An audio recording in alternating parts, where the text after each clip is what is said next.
একসময় কপোতাক্ষ নদে বাগদা ও গলদা চিংড়ি রেণু সংগ্রহ করেই চলত কয়রার শ্রীরামপুর গ্রামের কৃষক আব্দুল হালিমের জীবিকা। তবে এই উপার্জন দিয়ে সংসার চালাতে হিমশিম খেতে হতো তার। জীবিকার তাগিদে নদীর ধারে 20 শতক জমিতে মৎস্যক্ষেত শুরু করেন। তবে মাছ চাষে সেভাবে সফল হতে পারেননি তিনি। তার উপর 2020 সালের ঘূর্ণিঝড় আমফানে ভেসে যায় মৎস্যঘের।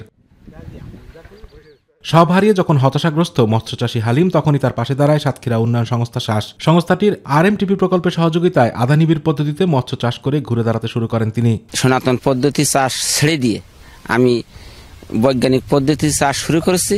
এখন তাদের সহযোগিতায় আমি এখানে এখন আগেছি, অনেক উন্নত বা অনেক ডেভেলপমেন্ট হয়েছে। এখানে মাছ চাষ করে এখন ভালো উন্নয়ন স্বাবলম্বন হয়েছে। মাটি এবং পানি মাপার জন্য যে মেশিন বা যন্ত্র দেয়, এগুলো যদি আমাদেরকে দেওয়া হয় তাহলে আমরা কিন্তু বিগত মাছ চাষের যে লোকসানটা পুষিয়ে নিতে পারবো, এবং পুষিয়ে নিয়ে কিন্তু আমরা এই গলদা চাষ নিয়ে আমরা আগামীতে স্বাবলম্বী হতে পারবো।